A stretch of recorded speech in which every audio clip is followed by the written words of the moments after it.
The following program contains mature language and potential spoilers. Listeners be advised. That or you're maybe aggressive and saying, well, what do you like about it? And they're like, I'm not trying. No. I don't want to defend my fucking taste against you, asshole. I simply asked her what she liked about it as we were driving to the movies, and she's just like, and like a good solid 4 minutes of silence, and then she goes, well, it was okay. And I'm like, well, I know that, but I said, you said you liked it. What did you like? And she's just like, well, she looked cool. I'm like, okay. So I think Spider-Man should get a praise because it's the first red man to achieve a multi-million-dollar win for all red men out in the world. Guys in red costumes? Okay. Okay. A little woman rantless. The Marvel superheroes have arrived.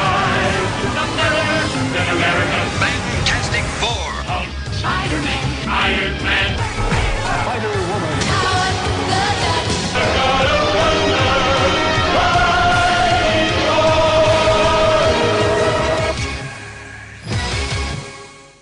So, welcome to the Marvel Superheroes Podcast. I'm Diabolu Frank. You are. Legal Mr. Joe Fixit. And I'm illegal Pekita Trotamundos. And that's not in any way unusual. We've done 70-some-odd episodes, and it's just been your usual three co-hosts. No changes for this episode whatsoever. No, we all the same. Yeah. Sure. Okay. I didn't get that joke. No, because Illegal Machine isn't here. Because he's on suspension for being a shithead during the One Woman podcast. Really? Yeah, he's on suspension. So I'm surprised I'm not with him. We expect better from Illegal Machine. You I just don't. want to get... He's worse than me. Well, you need to be here because I'm gonna kick your balls. Remember? I'm kicking you in the for first. that episode. Did you have something you want to say about the One Woman episode right quick while you had the floor? Well, if we're going to talk about mediocre movies, then let's go then. How long do we have?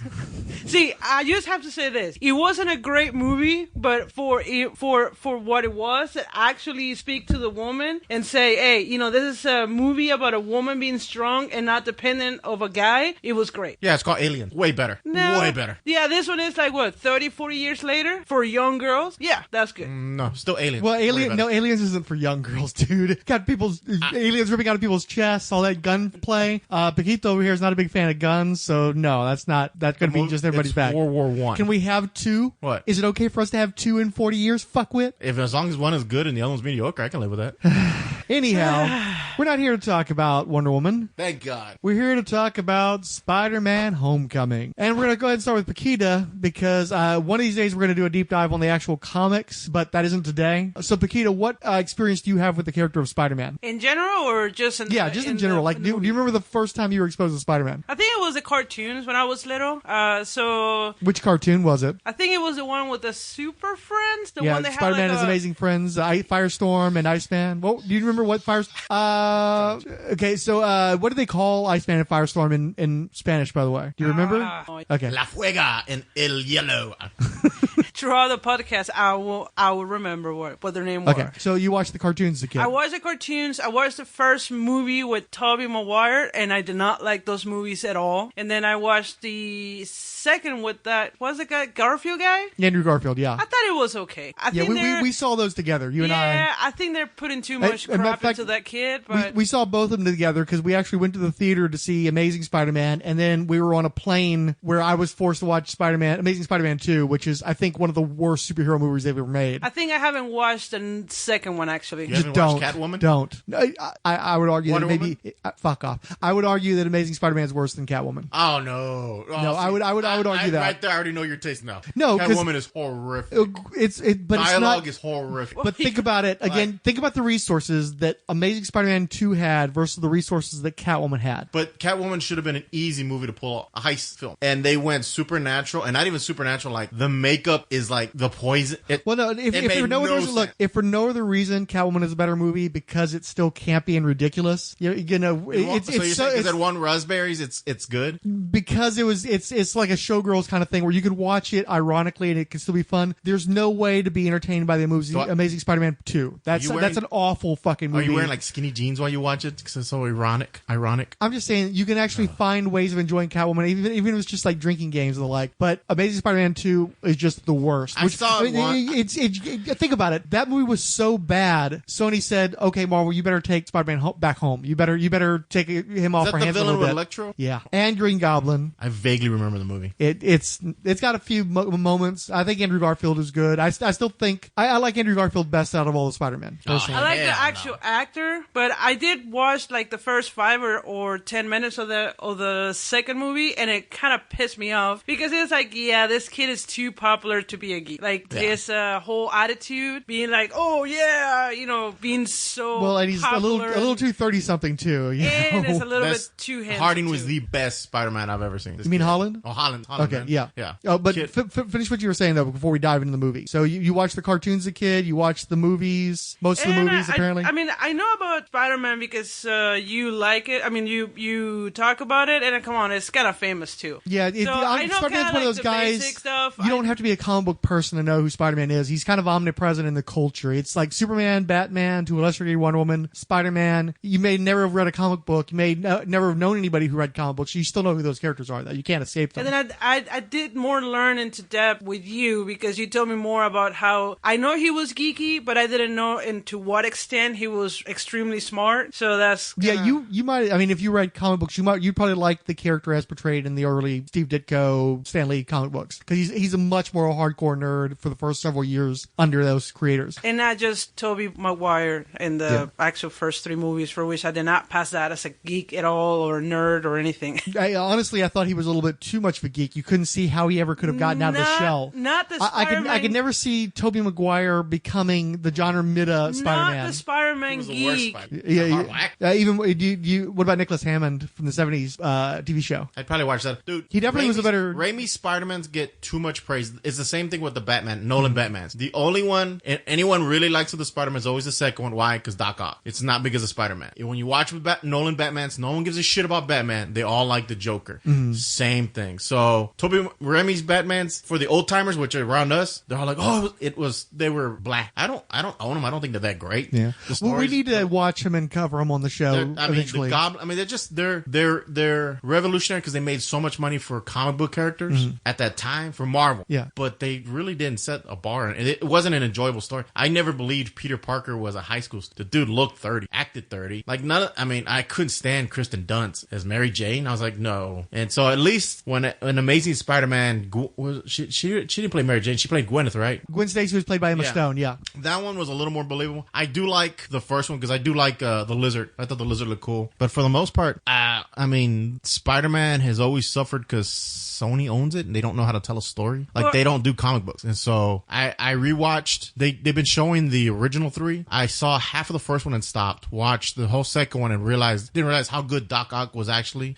Like, him in terms of the movie. The third one was just a fucking mess. Like, Sandman was kind of cool, and then they just did that weird shit where, like, they just piled on all the villains. Then I own Amazing. I own the first one. I've seen it quite a few times. I like it. I think The Amazing second Spider-Man's underrated. The second one, I've only seen it once. I own it, but I've only seen it once. But I don't remember thinking, oh, wow, I need to watch this again real time soon. And then, of course, Homecoming. This is my second time back-to-backs, and I'll go see it tomorrow if I could. I absolutely loved it. I think it's fucking fantastic. Well, before we move on, I actually want to say that you say, yeah, you can see Toby to be like a geeky guy. Nah. I mean, maybe a very awkward individual, like a serial killer type of guy that when he gets older, he will be killing people because he's so socially awkward that, you believe that, but not like an actual smart geek of liking science and technology. I do not believe that of Toby. Not a geek, more a creep. Yes, exactly. A creep. Briefly, where does Spider-Man sit in your superhero hierarchy? I've been reading it since McFarlane. Okay. Yeah. So you grew up on Spider-Man too, then? Pretty much, yeah. I mean, Would you consider yourself a Spider-Man fan? Yeah, I'm well-versed in Spider-Man's universe. And I don't. I don't consider myself a Spider-Man fan. I liked him when I was a kid. The Irredeemable Shag likes to talk about people having a Batman phase and getting past that and not really caring about the Batman anymore. I had my Spider-Man phase as a kid, and then I got past it, and I don't really give a shit. I don't dislike Spider-Man, I just don't have an interest in him. Well, no, it depends on who writes them. Yeah, I mean, when you get them old schoolers, they write the same shit Stan Lee wrote. So who cares? When Nick Spencer was writing it, it was great. Who was Nick Spencer? No, well, he did the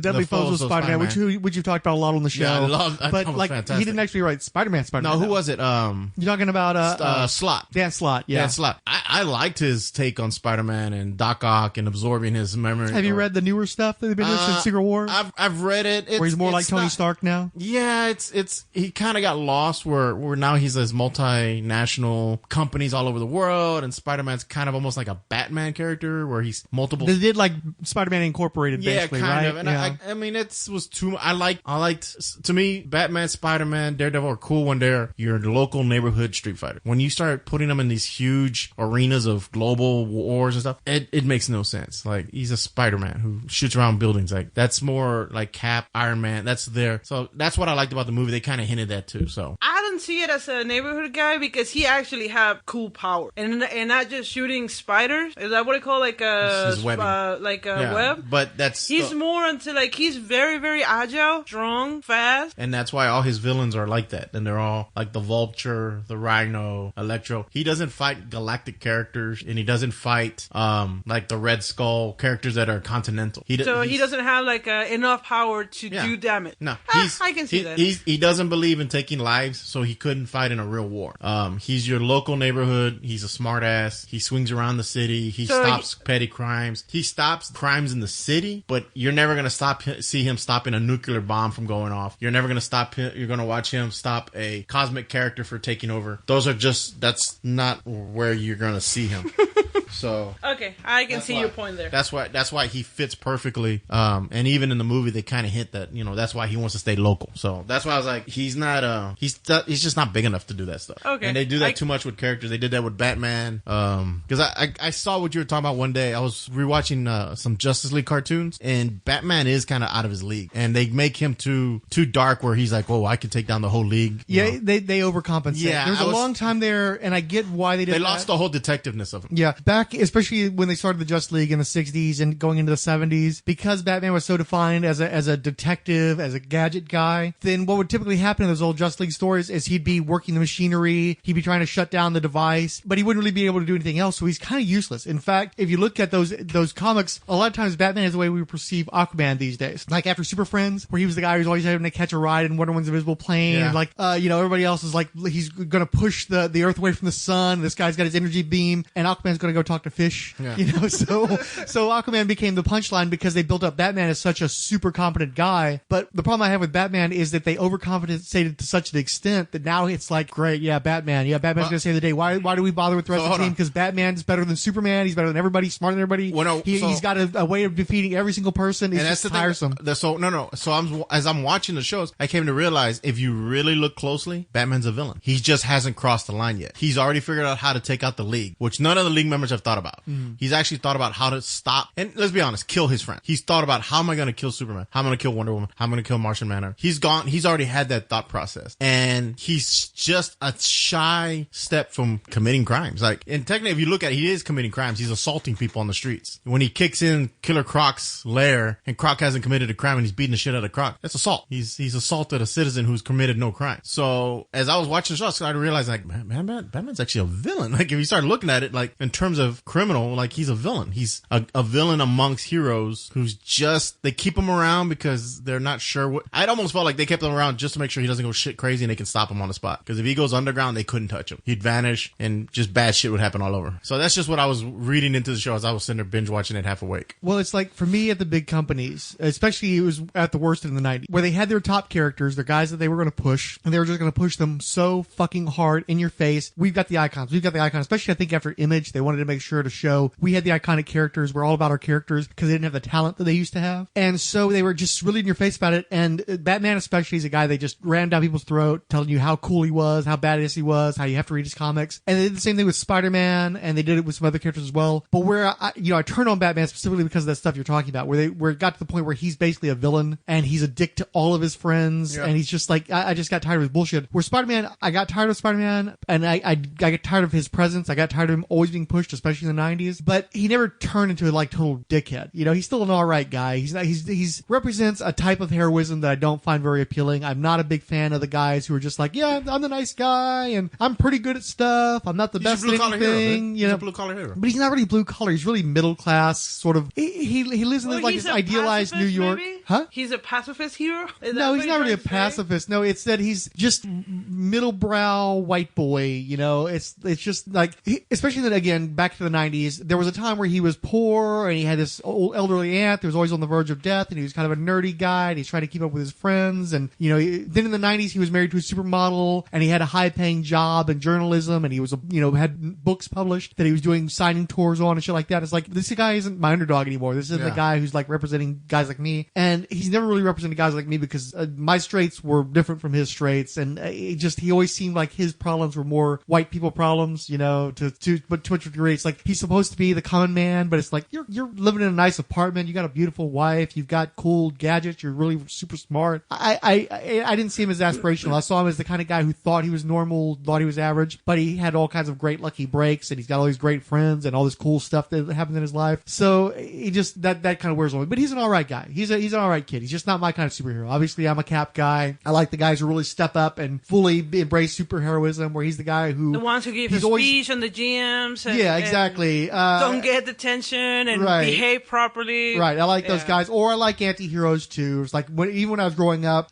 very early on I switched from Spider-Man to be more of a Team Wolverine kind of guy. You know, when I was a kid, I was a big Wolverine guy. So I just different personality types. I like guys that commit to whatever it is that they're doing 100%. And Spider-Man was always a part-time everything. He was a part-time superhero, part-time photographer, part-time student. He just seemed like he was half-assed in everything that he endeavored in. So I just wasn't into that. Well, no, because he was living two different worlds where Cap doesn't. Cap lives one world. He's Captain America and that's it. Where Peter Parker had to be he had to be Peter Parker and Spider-Man at the same time. So he had to live two dual lives. He had to, have social circus, go to school, get a job, and at the same time be a hero, save people. So no, I would find his life actually more complicated than Cap. Cap's just like, wake up, I'm Captain America. Go to sleep, I'm Captain America. Throw my shield, I'm Captain America. So he could commit because he got nothing else. So yeah, I get where you're coming from. You know, it is more complicated. You do get some good stories out of that. But again, it's not the kind of stories I'm into because I get tired of the story of, things aren't working out for me and I lost my gym bag and blah, blah, blah. I get tired of that stuff. Okay, I just have a question. Why is he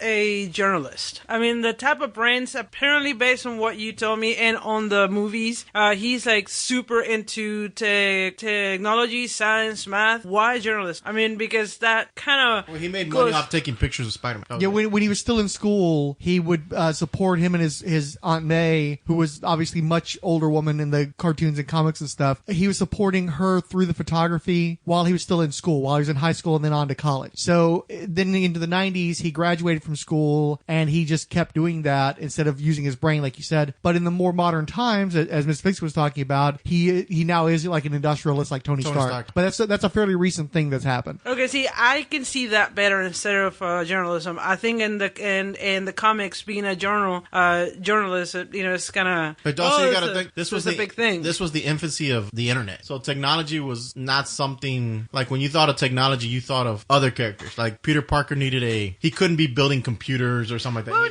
no, but there's always been science and technology, and it just goes into the part of the brain. It's like, if you are into science, technology, you're not going to be good in words or trying to write this. Well, he didn't write. He was just a photographer. Yeah. He would just have... yeah. Okay. Usually there would be a reporter around who would actually do the writing of the words. He just took the pictures. And he would take... And he actually took bad pictures from what I understand. He was never really a revered photographer. It's just that he always happened to be where Spider-Man was. So he got the great Spider-Man pictures. Stuff like that. Okay, so that kind of makes sense. That's why if you watch the first three San Raimis, he's running around with a camera taking pictures of himself. And that's kind of like the little running gag in the first one. Yeah. Well, it's not just that, but that was a huge part of the character, especially in the 70s and 80s. Yeah. But yeah, the thing too, it's weird because in the comic books, they didn't really emphasize him being like a great scientist. He was good. So he was smart enough to where he could come up with his suit, which for the most part was just a suit back then. It didn't do anything special. He came up with his web shooters. He came up with like some special cameras and a light that shined the Spider-Man symbol. And Spider car.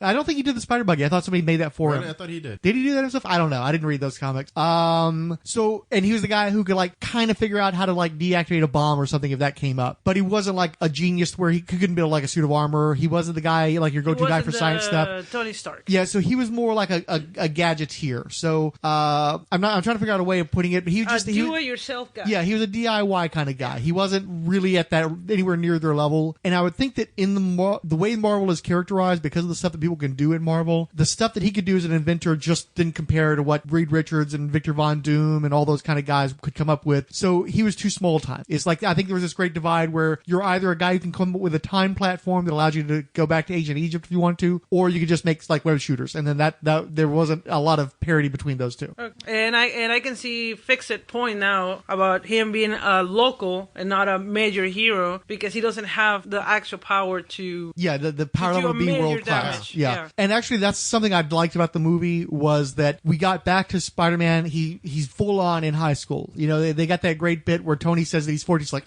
I'm 15. Yeah. It's like, so he's like a hardcore kid to the point where I'm pretty confident that in the next movie, he's still going to be in high school. You know, where he's not going to have already, like with the Raimi movies, was he even still in high school, or was he like just barely still in high school when the Raimi movies first started? I think that Toby, I think he graduated high school. Yeah, he was a by the second movie, I think he was already out. Yeah, but on the first movie, he was a senior, I think, because they're still playing that high school Well, shit. the one thing that really stuck to me on this movie was he didn't have spider sense, which I thought was weird. We're the ADHD motherfucker. We're not even, you're like out of nowhere. It's like spider sense. All right. I'm thinking about the movie, dude. Okay, but it's like it's got so we're firm that he's a high school kid. Yes. We're firm that he's not trying to work. He's not trying to juggle everything yet. It's just trying to get his school life and his superhero life together. I like that he's still very much still figuring out how to be a superhero. They emphasize that a lot where he's kind of stumbling along. As a matter of fact, I think it's a major clearly it's a major part of the movie is showing that he's really not ready for primetime yet, because they try to tell us that in Captain America Civil War, but he's going up against other superheroes that are doing very well. This movie does a great job of underlining, no, you helped out a little bit. You were a good distraction ploy. You were not there to be a major combatant. You were just there to kind of give me some numbers, but you're not ready for this show. And he shows that throughout this movie that he's not ready for that. And I'm glad that we're getting to a point of seeing Spider-Man. Well, he's a kid. Yeah, they're because he's not ready to be an Avenger yet. He sees the world like a child. Yeah. That's why when Michael Keaton tells him you don't know the world, that's like, I get that. Like if Spider-Man was Tobey Maguire or the Andrew kid, they're older, so they would have been like, well, I mean, he's right. Tony does sell weapons. Yeah. Like my suit was made from blood money. I get that. He doesn't get that. He's a fucking kid. Like he hasn't seen the world yet. Very simplistic. Yeah. Well, not simplistic, but in his world, life naive. is very black and white. Yeah. His world, life really is black and white. Where if you had the older Spider-Mans, of course they would have been like, well, yeah, you're right. The suit came from weapons. Like Tony makes weapons. We destroy the city and then we get paid to fix the city. Like you would see all the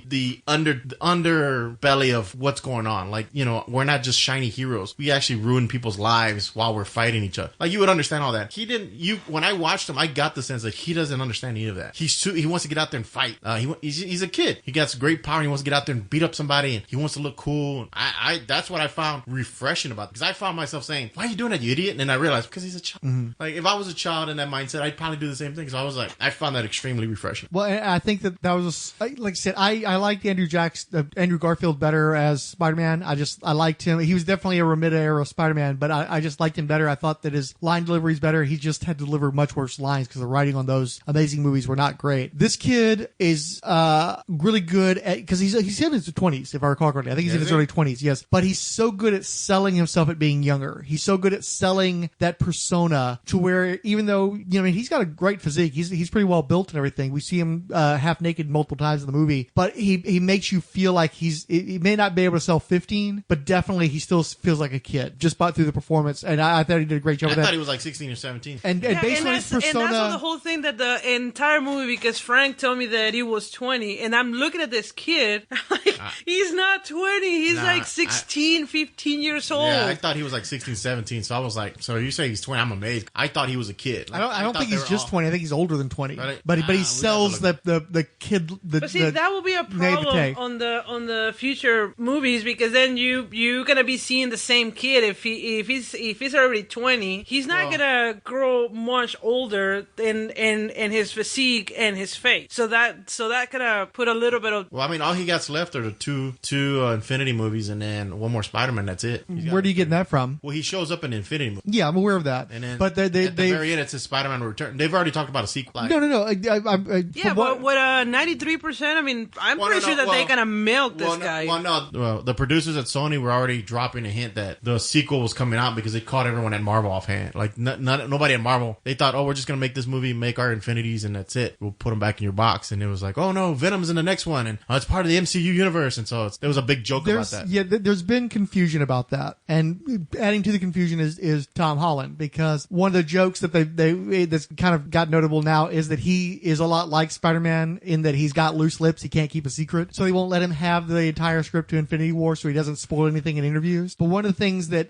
either he or one of the producers let slip was the plan is to do 3 Spider-Man movies that are co-production between Sony and Marvel. My understanding of the deal is that Marvel took Spider-Man back, and they have complete creative control over Spider-Man over the course of these 3 movies, and they also get to use him in their Marvel movies, but it goes back to Sony after those 3 movies, potentially, unless they negotiate another deal. Now, one of the big sticking points, because they kept going back and forth with this, is that Sony is still going ahead with a Spider-Man cinematic universe that they're handling. They're making the Venom movie, they're making the Silver and Black movie starring Silver Sable and Black Cat. They've already got directors on those movies, they're already doing the scripts and everything else. The bone of contention was whether or not they were going to get to use Spider-Man in the Sony movies. And Kevin Feige came out and said, no, we've got Spider-Man, we have creative control over Spider-Man. You can do your little stuff off to the side, but you can't use our Spider-Man in your movies until, he goes back to y'all. And my firm expectation is that Marvel and Sony are going to make their 3 Spider-Man movies, their new trilogy, and then that's going to be it. Because I think that the reason why Marvel did what they did was because, A, they wanted to be able to pump up the Marvel universe, by having the association with Spider-Man, a character that everybody knows is Marvel. B, because they make so much fucking money off Spider-Man merchandise that they didn't want to hurt their brand, their character, a character that they know is always going to be theirs to some degree, because they can't disown them the way they've had to disown Fox's X-Men, because they can't work with Fox. They've always had a better relationship with Sony than they did with Fox. They are very resentful toward Fox. Fox does not want to work with Marvel, does not care to be associated with them. They are perfectly content to keep doing the things that they're doing without any help from Marvel, and they're perfectly happy to shit out a bad movie too, knowing that they'll just recover down the line, which they've been able to do. They'll do like 2 or 3 shitty ones, and then a great one, get everybody energized, then do a bunch of shitty ones again. It's just how they operate over at Fox. Sony cared about the line. They were trying to cultivate that. They wanted to get that universe, and they know they're going to get a boost, because even though they can't have Spider-Man in the Venom and Silver and Black movies, they can hint, and they can also know that down the line, he's coming back to us. Down the line, he's going to come home to us. They know they're going to be able to ride a wave coming out of the Marvel Association, but they're going to burn through their 3 movies, and then Sony's going to go do their own thing again. So it's an interesting situation. They are going to do the same thing, and then they're going to realize that they're going to fuck it up. They're just like, can you guys please take us back? No. Because I see that happening. I mean, this movie was an extremely hit, and I cannot see them of just Sony doing that, because they haven't done it before. I mean, this movie was an actual 93%. It was in the Marvel universe, and I don't think they can recreate that. And I'm not sure that I agree with that, though, because the thing is, they're going to have already built up Tom Holland by that point. They're going to have the suits, they're going to have that association, and they're going to want to build their own stuff. Now, again, my understanding is that Disney gets nothing off the Spider-Man movie. They're not making anything off the movies themselves. All that money goes to Sony. The deal is Marvel has complete creative control. They get a producer's fee, and of course, they're going to make a fuck ton of money off the merchandising. Yeah, because they own the rights to all that, right? The merch. Yeah. So that's part of it, is they wanted to make sure that Sony didn't fuck up their, golden creation. And I'm sure, Marvel is defined by Spider-Man. They've always been defined by Spider-Man. That's always been the company's character. They can't cut them loose the way they did the X-Men. Marvel was went 25, 30 years before the X-Men mattered to Marvel. Spider-Man has always been associated with Marvel. He's always been a cash cow.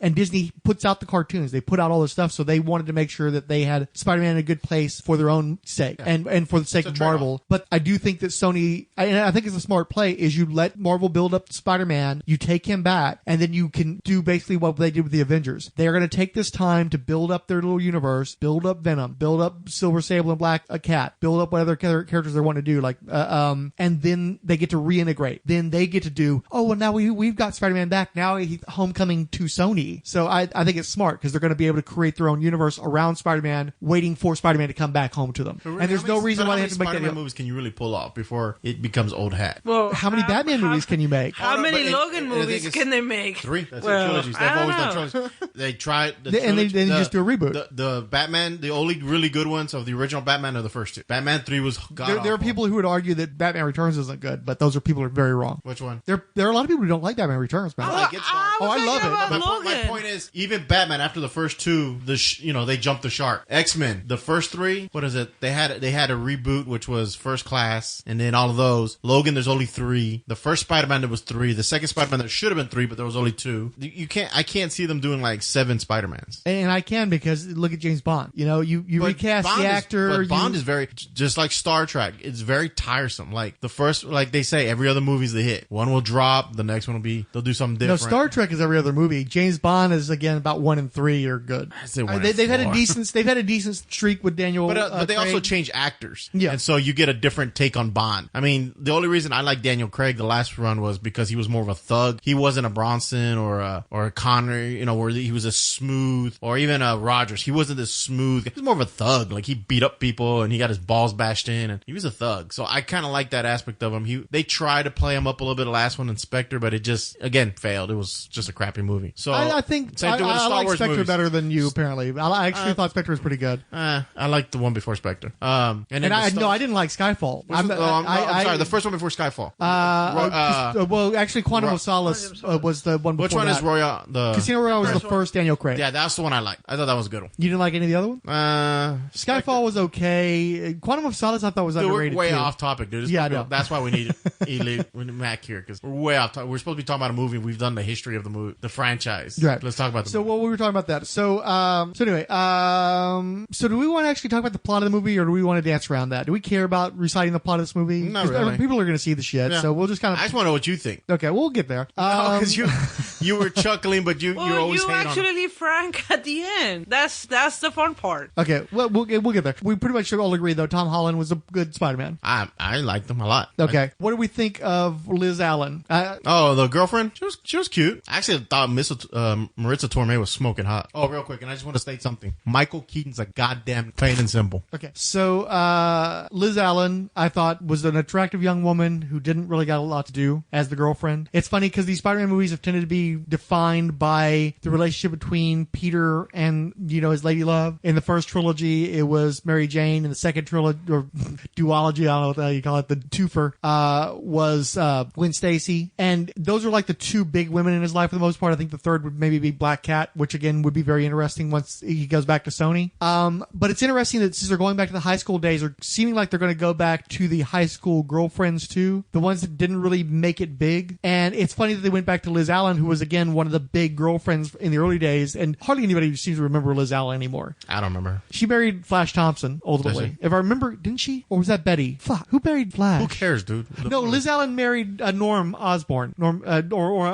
Harry Osborn. Okay. Okay. He also So anyway, couldn't be Norm because that's Yeah. the I dad. don't even know any of those That'd have been names. creep. yeah. So, yeah. Well, that's what Gwen was up to instead. Unfortunately, thanks to Michael Straczynski. But anyway, but it's weird because we're so used to the romantic angle defining a Spider-Man movie that the fact that they kind of play at the romance, but it never really amounts to a lot in the movie, gives us a lot different flavor than the other Spider-Man movies. It almost feels like they're giving us a prequel to the other Spider-Man movies. I felt like this felt very 80s to me. Oh, Like, the soundtrack alone. but just the feel of the movie, like that teenage angst high school movie. Yeah. I felt it. Like you had the goofy friend who I kept thinking, they kept calling him Ned, and I kept thinking Hula. I don't know why. Oh, right, from Plastic Man. Yeah, I can see that. Yeah, I kept thinking Hula, but like you had. Well, didn't you say that that character was from Ultimate Spider-Man? I don't like the think guy so. who was. I never really read Ultimate Spider-Man. I don't like Bendis's writing on Spider-Man, so I never read any of Bendis's. I've touched on it, but I haven't really like in depth read a lot of Bendis's Spider-Man. But he did have a goofy. Did you say who's Paul the guy who was? Paul Jenkins Paul wrote- Jenkins was doing. He had it. like Okay. this. He had this goofy, chubby friend, and like he had all these weird that the guy? neighbors. I think so.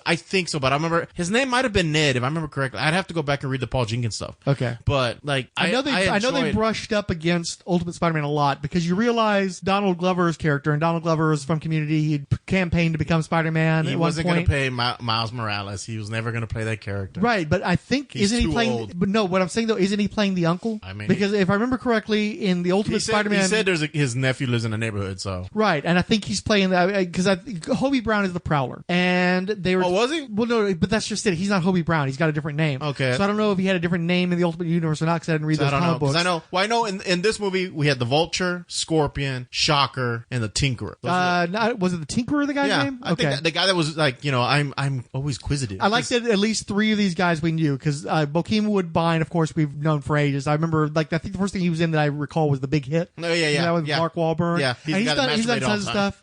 And he's in Fargo, which I didn't watch that season, but apparently he was lauded, like he was supposed to be playing this incredible character that everybody loved. We only watched like an episode of it, and oddly enough with Kirsten Dunst, so like weird Spider-Man connection there. We only made it through the one episode, and then we didn't carry on with it. And then you've got obviously Michael Keaton, who's a goddamn national treasure. Yeah, he's Batman. Loved him, dude. He's Batman, dude. He's the greatest fucking villain. Just watching his facial expressions, I was in awe. Like I was like, please more of that. I was like, I was fucking floored. I forgot how great of an actor. Now, granted, for about the first few minutes when I first saw it yesterday, I was thinking, hey, look, it's Mr. Mom. And then he did his shit. I'm like, oh, that ain't Mr. Mom. Especially when he punched that dude in the face at the very, very beginning. For the first like 30 seconds when I first was watching, I was like, hey, it's Mr. Mom when he's super old. Like I was trying to remember the name of the character he played as Mr. Mom. And then he turned around and he punched the guy, and I'm like, ooh. And I just forgot, like, damn, he's just a great actor. It just kills me that this guy has spent the better part of 40 years trying to live down Mr. Mom. And especially when he was Batman, everybody's like, Mr. Mom is Batman? Night Shift? Night Shift is a great movie. But you're the one who went there. Why would you go all the way back to Mr. Mom? I love Mr. Mom. That's one of my favorite movies. Like, I remember really liking Mr. Mom. I saw that one in the... did I see it in the theater or did I see it on cable? Anyway, I saw it very early in the theater. I remember we saw it in the theater. Spider-Man. Come on, guys. We're talking about Michael Keaton. Okay. We're talking about Michael Keaton, though. Goddamn national. I would think you'd have gone to Gung Ho, though, since he's in the hard hat and everything else. I thought that would be the more natural thing. See, if you know, he's always played this good guy. Even in Birdman, he's always played like this quirky good guy. He's played bad-ish guys in the past. Only as a detective. I think he did some. Didn't he do like a detective film? Well, he did those movies. He was in Jackie Brown. He was in Out of Sight, where he played that cop that I don't think he was crooked, although he sometimes came across a little like that. But in terms of the Elmore Leonard stuff. In terms of Marvel villains, what did you think of him as a Marvel villain? I don't think he was an actual villain. I mean, he was not full-blown villain, because the only time he actually killed was by accident. I mean, which was a total Mr. Mom moment. The blanket. I was never be able to see. This guy is like an extremely villain. It's a bad guy. He deserves to be locked up. He committed murder. He committed theft. He assaulted. He committed murder. I mean, he was kind of saying like, it was by an accident. I didn't mean to. Well, it's kind of like so manslaughter. He committed manslaughter. It was the circumstances too. I mean, he was working. He was hardworking, and then the guys are like, "Oh, I'm sorry, we have to take this work from you because it's part of the." We're getting a little.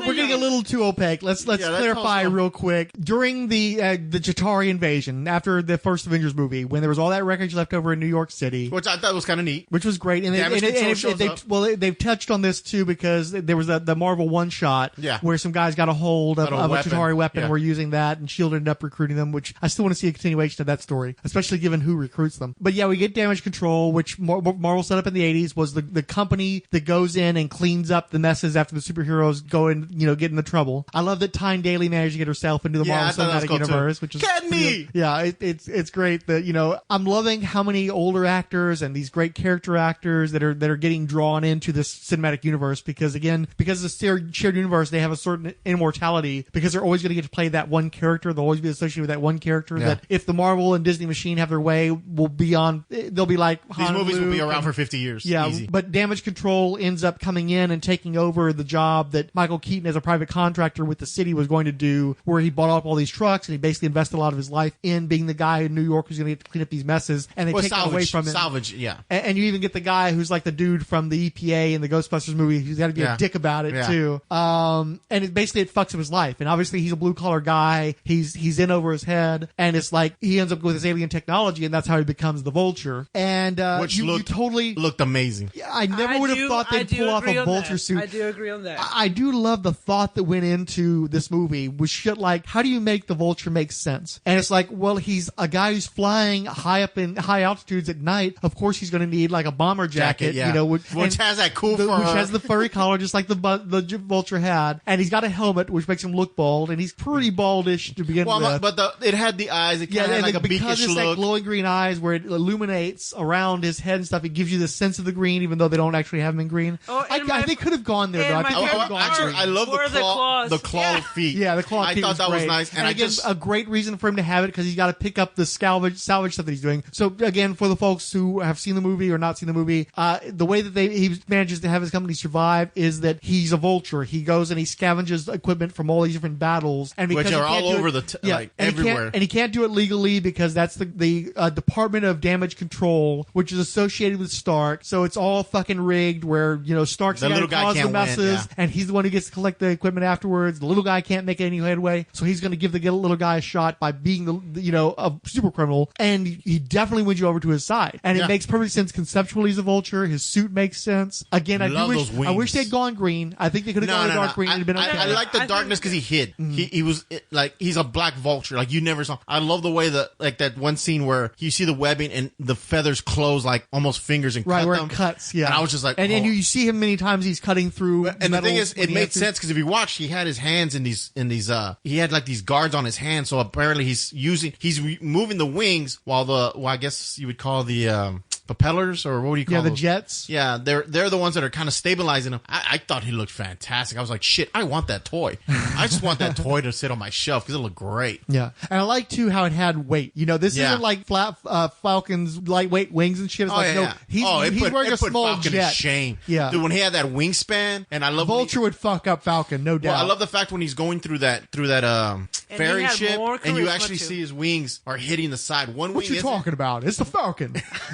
Nah, you can't do it without Mac here. Yeah. You need Mac. But you had the one wing, and you actually saw where the wing's scratching the side, and it just gave you scope of like he could stretch them, but he couldn't stretch completely out. Mm-hmm. So I thought he looked fantastic. Yeah, they did a really great job. And again, it's funny because Sony had been trying to set up this Sinister Six movie, and you look at this flick, and they basically got a bunch of them. Yeah, you set up the Scorpion, although he hasn't gone all the way. You've got a couple of Shockers. You've got the Tinkerer, and also you kind of have the Spot because of the little mini teleportation thing you've got going on there, where it allows you to pass through and stuff. So you've got a lot of spider villain representation here that they can build upon, because it would make sense. The Tinkerer's still out there somewhere. I actually figured that was going to be the stinger. Was the Tinkerer still out there, and he's still got building stuff, equipment. He's still got plans, and he can still build from there because it's going to be him and the Shocker and whoever else they can bring in. Apparently, the Scorpion, once he gets loose, maybe he'll get outfitted by the. And it's great too because I'm not a huge fan of everything has to be connected, because sometimes that gets tiresome because it's like everybody's got to be connected to everybody else. There's this running joke that Roy Thomas, anytime you've got two characters that have the same name, they have to be related to one another. But in a situation like this, it does kind of make sense that you would have at least certain central figures that are able to make things happen. And for Spider-Man to have all these thugs and they're all supposed to be like criminal inventors, it's like it doesn't make sense. But if you got one guy and his whole thing is he's the inventor and he's hiding out and he's outfitting guys and that's how he makes money, then it makes total sense that you'd produce a Scorpion and a Shocker, and down the line we may see these guys in full costume, because as we saw, the Shocker is pretty cool, but he's not cool enough to go very long against Spider-Man. He got one gauntlet. He's got the one. So you've got to build from that, and so you can see the building blocks from how they can build up the Spider-Man universe, not only at Marvel but potentially later on at Sony too. They don't need, and I honestly kind of think that maybe Marvel did that on purpose. Maybe they're kind of cock blocking Sony since they've been trying to set up their Sinister Six movie, and so many of them are already in this movie. That's like, start over, guys. The one villain I really liked was Flash Thompson. Yeah, Flash was cool because Penis for once Parker, but the cool thing was he wasn't a jock. Yeah, he was a nerd. He was one of the group. So it's like it's kind of hard to get away from your tormentor when he's part of your social group. And I was like, because I mean, in high school, I guess high school is different than it is when we went. When we went nowadays it's more inclusive with everyone. Where when I went, it was you had your group and that's who you hung out with. Yeah, your clique. And so this one, now it's nerd chic. So when I was sitting there, I'm like, he's picking on him and in his own group, like he can't get away from him. He's constantly there to remind him that there's this one guy who's going to put you down no matter what you do. Mm-hmm. He's going to insult everything you do. So I was just like, oh, I love that. I was just like, dude, he's such a fucking dick. So I was kind of glad when he got his comeuppance. Well, yeah, that's the whole thing. Again, as you said, things are different now. Back in the day, the football star was going to be the jerk, the jock, the guy who ran the school, and kids just don't work that way anymore. The culture has changed, social media, zero tolerance, all this kind of shit. And so what was cool about Peter Parker's high school today is, for starters, not a bunch of fucking white kids. You have a nice mix. Yeah. I like that Flash was apparently an of East Asian descent. I'm not sure exactly where Oh, he's he's supposed to Indian. be from, possibly, but it's hard to tell. I'm not. Well, he was well-versed DJ. enough. He was DJ Flash. Okay. He never said his name. His name wasn't like Flash Thompson. He went by DJ Flash. 'Cause when he Okay. was in there doing Penis Parker, he was like DJ Flash. Boom, boom. I was Yeah. like, oh shit. That's But, awesome. but what's cool is you can totally see how that would work because obviously he's got money. He's probably got social media game. He's the DJ, so you can see where he would be able to insert himself to Image. become a central figure. Image. Yeah, and he's got the money that Peter doesn't have, so it would make sense that he, even though the social strata is set up differently than when we were kids, you still have social strata though. It's just that you're gonna have, and it was nice to find a way of working him in there because I don't know if you guys remember, but in the Raimi movies, fucking Joe Manganiello, whatever the hell that guy's name is, the guy from True Blood, and the guy who keep talking about maybe going to play Deathstroke in the Batman movies. Oh, yeah. He was Flash Thompson in the first Spider-Man movies. It was. That's right. And so it's kind of nice that we're getting away from the white guy has to be in so many different roles in the movie. It's like it was nice to see a different kind of person there. I love that they had so many black actors in this one. I love that the two main females in this movie are both African American. Was she? The other Zendaya, MJ? yeah, she's I thought black she too. was Hispanic Yeah, I for thought she was some like Puerto reason. Rican or something. Because the attitude, probably. I love that. That's her sense of humor. I love the way she kept popping up and was just dropping those one-liners. I thought it was fantastic. Yeah, I love it. Well, see, that's the thing is Liz Allen was beautiful, beautiful, beautiful young woman. And I knew that everybody kept talking about Zendaya because she's apparently like a big thing. I don't Yeah. know. I'm too old to know what a Zendaya is, but I thought I kept assuming that Liz Allen was going to be Zendaya because she's seemingly going to be the romantic lead. But the person who kept stealing the show was this other chick, and they finally say that she's Michelle, and then they're like, well, my friends call me MJ, and it's like, oh shit, she's going to be Mary Jane, but no, she's not because she's Michelle, and she's not Mary Jane. So I guess they're kind of having their cake and eating it too. They're making sure they're not going to have her get a bunch of blowback by taking away the role of MJ. But I kind of figure she's going to be playing the MJ type character. Well, they have. And she's so much cooler than the Mary Jane from the first movies. They're like, well, there doesn't seem to be a love interest. Dude, she was stalking him through the Right, whole movie. right. Yeah, you definitely got a sense of that. I was like, no, she's really into him. He's just clueless right now. It's funny. She's almost taking the place of Jessica Jones from the Max, where she's like the other nerdy girl that's kind of following Peter around, yeah, and Peter yeah, doesn't that's even right. notice that she's there. But Zendaya was fucking awesome in this movie, and I'm looking forward to seeing her in other movies because I think it's pretty clear we're not going to get to see Liz Allen in the future movies, which is again a shame. But besides being a beautiful and seemingly very pleasant young woman, there wasn't a lot there. Yeah. You know, she just like you could see her as being the object of, well, of no. affection, but Her whole job in this movie was to build her up so that when Peter opened that door Yeah. and saw Toombs, you were like, because I already knew it was coming. So when that scene came, I stepped back and I watched, and I want to say at least 65% of that theater was like, oh my God. You heard the reactions. Yeah. People reacted to that scene. I was shocked too. Really? I won't lie. I yeah. really thought you were going to be like, well, I saw that coming. No, well, Wait, see, Because I that's won't what's lie. funny. When it happened in what the movie, scene? Okay, he's talking about Michael- after. Okay, let's break down a moment. Okay, one of the great things about the movie is that the trailers show you 75% of the movie. You know, just like all trailers do, it shows you Yeah. that minimum 75%. It takes you 3/4 way through the movie. It shows you one of the major action set pieces, which involves a ferry being split in half and Spider-Man and Tony Stark having to try to pull this shit together and save everybody. And you think, okay, well that's going to be one of the big action set pieces, but you don't know. Nothing from any point beyond that is seen in the trailer. So if you don't want spoilers, you need to cut things off now. So as a consequence of, and by the way, one thing I like too is again, we point out that Vulture is a very sympathetic villain. Yeah. He did not split that ferry in half. No, it's Spider-Man accidental. taking the Yeah. laser pistol from him and then not knowing what to do with it once he had it. That's what splits the fucking ferry. And that's what I'm saying. He's not a full blown villain, Right. And you guys Well, went into like a way well, no, deeper he- conversation. No. You guys were talking for 30 You can be minutes, and then you just can be sympathetic to it him, is- but he okay, is a villain. I'm not He's saying killed- he's a good guy. He's I'm not taken saying he's alive. a good guy. I'm just saying that he cannot be like a blame for everything that happened, for every death. I mean, he just Wait, is no. It's a bad That guy. makes He's no just sense. not a villain. He not, took a not life. Like, oh yeah, lock He him took a up. life. He's Leave him committed grand there. larceny. He's assaulted. He's a bad guy. He literally pulled out a gun. Assaulted? He pulled out a gun and threatened a child with a gun. I figured your liberalness would explode on that one. He pulled out He a was just Glock pretty and much told the just he kid. like, feels there's- himself as Spider-Man. He pulled out a Glock and told him, "I will kill everything you love." Now, Yeah. if you're cool with that, then go march with or some shit. I was like, this dude's a fucking villain, but he's a sympathetic villain. I get why he does it. Why would you go there? I don't know. Because, dude, it was like, that's that whole, he's not a villain. He is a villain, dude. He He threatened a is kid a with villain, but what I'm saying is not a full blown villain like Loki or somebody else that you know that's like, oh, he needs to go to jail. He is just a villain. Yes, I am not denying that fact. It's just that it's just Well, by no, he's the not a circumstances he's he's not not a a bad guy. genocidal It's killer. just I'll for give you like, that. for example, He's not a world the conqueror. end of the movie. It's like, oh, and and you know, and we know that you might know who he's keeping that Spider-Man to is. himself. Well, I don't know who he is. No, he's keeping that to himself.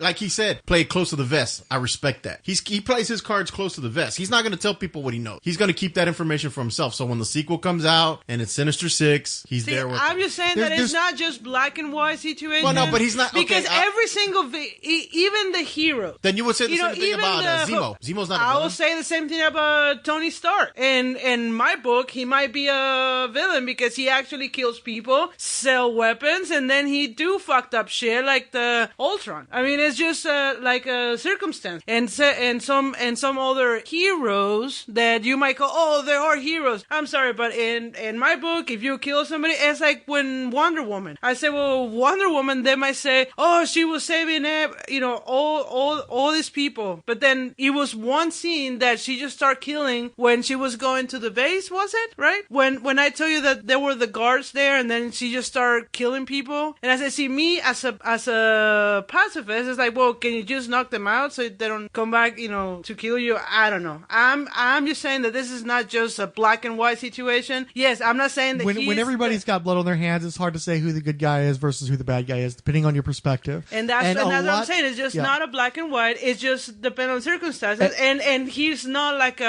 he's just a villain, a bad guy. I'm not, and I'm not saying he's a good guy either. I'm just saying it's just part of the circumstance. Well, and this is something to consider too. As you mentioned, Tony Stark has fucked a lot of stuff up and cost a lot of people their lives with his fuck ups, right? And then here he is mentoring and enabling Peter Parker. And if you think about it, almost no circumstance that Peter Parker inserts himself in does he actually do good. He's a real big fuck up because that deli gets destroyed because he gets in the way of those bank robbers. He's a kid who was given great power and he doesn't know. Now again, if you have an older person, they would have done those differently. It's just like presenting him with the gun and say, hey, you're not gonna do nothing stupid because I'm gonna kill your parents. It's like even Tony giving Spider-Man this great suit that it can do a lot of damage to a lot of people and to himself. Well, so he as well might just give him a gun or something. Yeah, and this is the argument I would make is during the bank robbery, when those guys are using high-tech weapons to pop the ATM, right? What happens if Spider-Man doesn't show up? They get away with the money. The bank's insured. They're going to get their money back. So the guys get away with money, and there's basically nobody hurt. Somebody's going to get paid to fix the ATM machine, which is important. Somebody's probably going to get paid to create a task force to help stop those type of crimes. Professionals that actually know what the fuck they're doing. And the guy at the deli doesn't get his deli destroyed because Spider-Man decides to show up and fuck some more shit up. That whole chunk of the bank building gets destroyed because Spider-Man shows up. That doesn't happen because these guys know what they're doing. So in that situation, Spider-Man fucked up and caused some damage. If Spider-Man hadn't gotten a hold of that Chitauri energy device that his buddy Ned's walking around with, the Washington Monument doesn't get blown up, and he doesn't have to save all those people because they're never imperiled because of Spider-Man's fuck up to begin with. The ferry, the FBI is already trying to track down Vulture. Maybe those guys get killed, maybe they don't. But all those people that are imperiled by the ferry, that doesn't happen unless Spider-Man shows up. Virtually everything that Spider-Man does in this movie fucks shit up and causes harm to people, and he doesn't actually help anybody. The only time he arguably does good, that he himself doesn't create the situation that causes people in trouble in the first place. I think you've kind of lost. The whole point was to build up that he's inexperienced kid. Right, but that's the problem, is the point that she's trying to make is that Vulture really isn't that bad of a guy, and arguably he's no worse and possibly better than Tony Stark, and that Tony and Spider-Man are creating situations. He justifies his violence by saying, I'm the little guy. But he's not doing violence. Think about it. No. Everybody we see him he's selling the weapons, right? Yes. Every time we see those weapons used, nobody's getting hurt until a superhero gets involved. Well, They're getting involved in victimless crimes. You're filling in gaps I'm not, because to feature near. I'm not filling in gaps. You're filling in gaps. I'm telling you what's actually on the screen. They were trying to upsell a guy who just wanted a gun to stick up people. Literally, Danny Glover's character says, I just want to stick up people. I thought he was stalking people. No.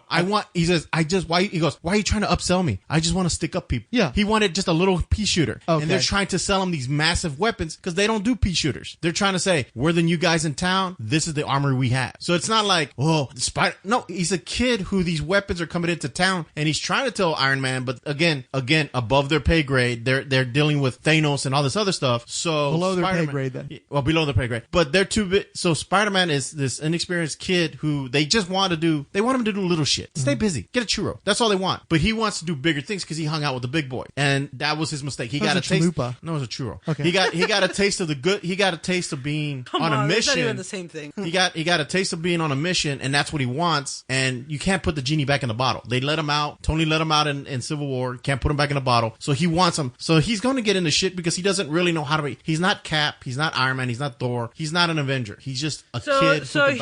He's actually doing harm to a kid, a 15-year-old kid that he's already put in danger, his life that's in why danger, they told him. That's what and his aunt and all his family and friends and Did everything. you watch the movie? He said, "Be a local neighborhood Spider-Man." But see, do that churro thing. that is the when he problem reported- right there. That in previous movies, he actually grabbed him and put him with the big boys. If he will never put him with the big boys, no, then Frank he said will be just he needed the saying, numbers. just going into He whole needed the neighborhood. numbers. Right. So and he that's used the problem. 15-year-old boy. Exactly. and that's So the whole Tony point of the movie. Stark did a bad thing about bringing this kid, this inexperienced kid, just to fill up the Have you been watching numbers. the Iron Man movies? They're nothing but bad decisions. Every movie that we watch is Well, and that's that's what why I'm it's so saying. weird And that's my that- whole argument. No. The and point that's is he's trying to and say- that's my whole argument that this guy, you say, oh, he's totally He's a villain. but you can argue that Tony Stark, it might be a villain too. He is a villain. On a well different plane, as more all the other superheroes. That's like trying to compare the guy who shot someone down the street and Saddam Hussein. They are both murderers. The difference is on a different scale. Tony commits murder on a higher scale where the Vulture kills one guy. Now, Tony will get away with it because he has money and lawyers. The Vulture And will he's not. seen Because as a hero. And he's Oh, yeah. seen as he's my hero. You see little kids running with like Iron Man. And don't get me wrong, I love Iron Man. the conquerors are always the heroes. He who writes the history gets to write it. And Of course, I mean, all you have to do is look at history. Anytime the winner wins, they're always portrayed as a hero, not a hero. Well, I am not arguing that. Yeah, It's just but that they're both. what I'm- okay, I'll give I you think both the villains. argument that we're trying to have with you because you're trying to be There's not so an argument you're trying to be makes so law and order like Well, no, he's I just know a because villain. I agree that I for me honestly the Vulture's kind of the hero of the movie for me. I like the Vulture a lot better than I like Spider-Man honestly. Not only is Michael Keaton the more charismatic character, I totally relate to where he's coming from. He's a small businessman, he's an entrepreneur, he's trying to do support his family and keep them in a good lifestyle and everything else. And What would Cap do? we're not talking about Cap. No. If you see him as a hero, Can I finish my fucking point? Okay. So he's trying to get, and the fucking government's getting in the fucking way. Tony Stark's fucking managed to make his way into profiting off the damage he causes and fuck up Michael Keaton's business. He's again in too fucking deep. He's got to do something fucking shady to maintain because he's going to lose his business over fucking Tony Stark again. So he does what he has to do. Everything we see in this movie, you can fill in the blanks all you want to. You can say that, oh, well, he's obviously outfitting guys that are actually out there killing people and shit. That's not in the fucking movie. In the text, in the movie were they we not saw. selling weapons, trying to sell weapons? Like they literally were selling a gun no, with no, no, no, Ultron's shut, hand, no, no. I which thought talk was now. cool.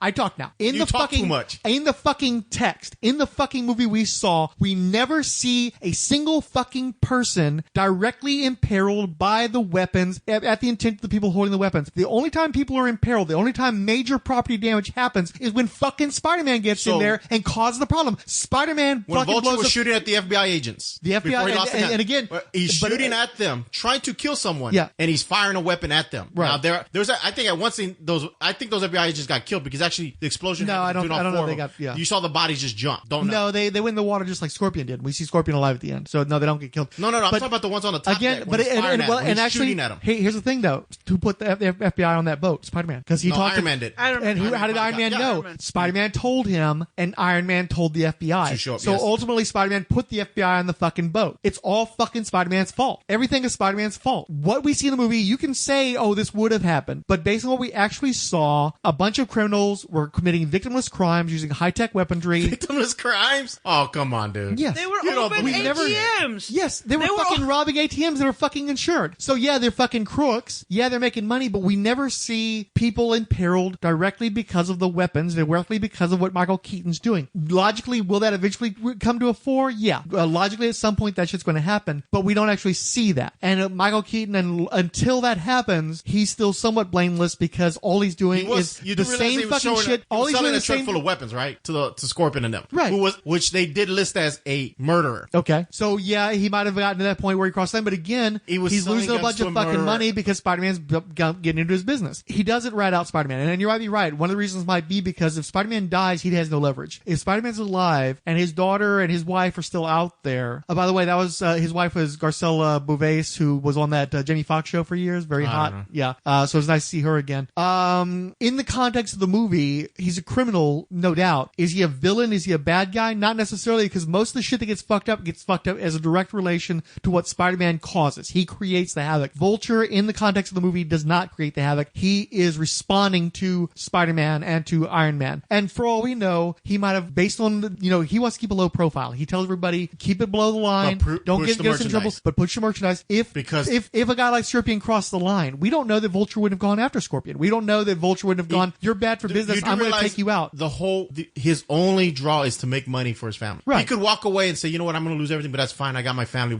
I'll be construction worker. That's never the point. The point is, I got to make money. Yeah. Doesn't care how he makes his money. Yeah. Selling a gun full of a arsenal to a mirror, not a big deal. Mm-hmm. Now you're going to tell me, well, all we saw was a little cutter and some kind of teleport device or a grabbing device. Okay, but he still made weapons. Here's the thing. We live in USA, right? Where everybody, not everybody, a lot of people loves their weapons. I am anti-guns. I hate violence. So if what you're trying to say is like, well, he's selling weapons, that he's killing people and doing all this damage. I'm sorry, but then if that's your argument, then you will have thousands, if not millions, you have freedom of choice in here. No.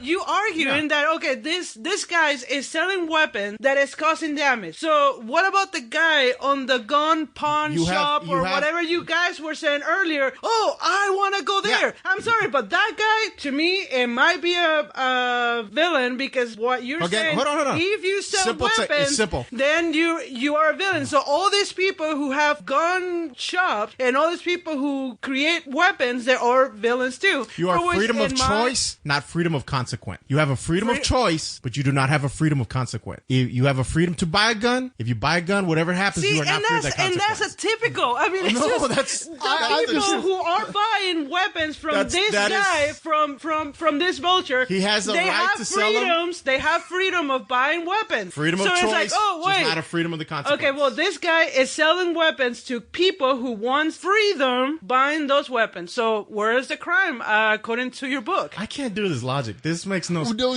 What I find hilarious is we're somehow in a situation where Mr. Fixit is the guy who's the law and order, upright, this is good, this is bad guy, and we're arguing in favor of the villain, the white, middle-aged, small businessman, entrepreneur, just trying to make it in a society rigged against him, and you're the guy who's like, no, he's the bad guy. That's funny, because you're like, how the fuck did this happen? Well, no, because you're like, Cap's my guy, and I'm like, dude, he's doing everything. If you sell weapons for a war, yes. Now you're trying to say, no. He's trying to sell weapons against guys like Tony Stark. He recognizes that the game has been upped, and he's trying to supply people. To anyone on the street. When someone tells you push product, if you're from the streets or understand the streets, that is not, I'm selling guns for a revolution. Mm-hmm. That's push product. Be it coke, guns, whatever. Just get it on the streets, put it in somebody's hands, put the cash in my hands. That's all that means. That's all. The argument I think we can have here is that Marvel is finally giving us sympathetic, interesting, multifaceted villains, and that Michael Keaton as the Vulture is one of, if not the best example of that. Yeah. I agree with that. And in fact, for me, honestly, again, he overshadows Spider-Man in this movie. I liked Vulture and was more sympathetic to Vulture throughout this movie than I ever was Spider-Man, this dumbass, thrill-seeking asshole. So I like the kid. No, he was fine, but he was a fuck-up, and I got tired of him fucking up all the goddamn time. Because he's a kid. I get that. You're just not grasping. No, you're not. You're not grasping. I don't.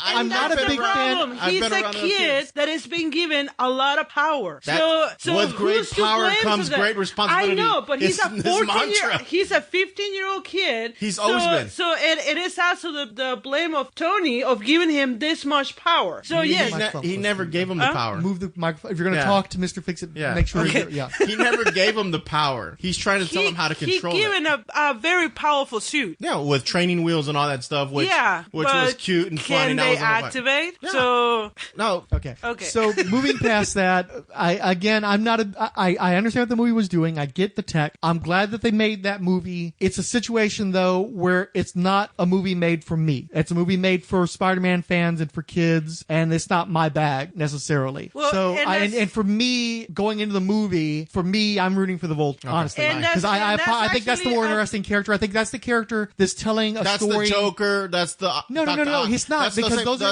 those happened in those movies as well. Yeah. When you watch Batman with the Joker, the Joker's an interesting character, but he's a piece of shit. But again, I'm happy to see that fucker die in the movie. He's the most interesting part of that movie. Agreed, when you watch Spider-Man 2, Doc Ock is the most interesting. In any movie that you have a villain, the villain will always outshadow Well, no, the not hero. if you have a great, well-realized villain. Well, it's always the second movie for some reason. It's always the second movie. This one, it just happened to be the first one. Why are you referencing Batman? Shouldn't you be referencing Catwoman and Batman Returns? You're saying it's always the second movie? Actually, they were. Oh, you're talking about the Joker in Dark Knight. Yeah, Okay. Nolan. Dude, those don't count. The Tim 89s Burton? don't count. Bullshit, they don't count. It all fucking counts. They don't count. It all fucking counts. If we're talking, that's what I'm saying. When I say Joker, I'm talking about no, because dude, no one's wearing a. I'll be no honest one's wearing with a Jack Nicholson Joker T-shirt. Because it was 30 fucking years ago, dude. Dude, all you see are Heath Ledgers and like that's like the big deal. Well, I'm an old guy, so when you say the Joker, the first one I think back to is Jack Nicholson. Batman. Yes. So here's a point that Frank did, and I do totally agree on that, is that this movie was made for teenagers, for kids. This is actually the first movie that I cannot relate, Frank cannot relate, because we passed that whole time. I mean, I was looking at the high school now, and I'm like, well, I graduated high school I think 20 years ago, and it's like I cannot relate to these kids anymore. I cannot feel, because I'm a grown person. So, but a lot of kids nowadays, they can see this movie and they can totally see themselves in it. They can see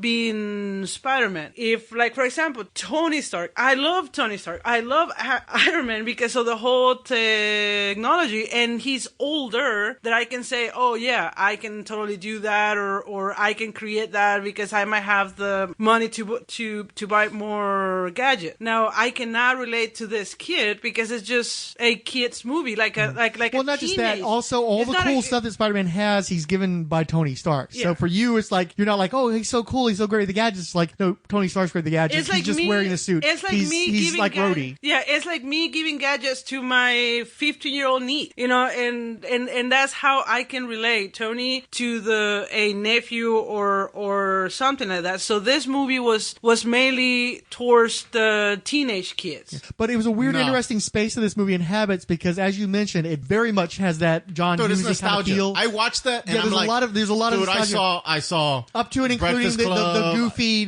minority friend. It's like dude, I saw that movie. I saw all the John Hughes films they were playing. But here's what's interesting. It's so far removed from what the high school that you went, I got so jealous. I was like, man, I grew up in the wrong time, because it was at the time that being a geek, that being like a weirdo, it was like, oh, you don't have any friends and you're kind of awkward socially because you cannot relate to the jocks or to the cheerleaders or no. I don't think they showed a single football player or sports person in the entire science school. It's a science school. Yeah, it's a science school. I would love to be in that high school. If you watch the John Hughes films, that's the running gag on them. That there's social circles, but they always mix, and that was the whole point.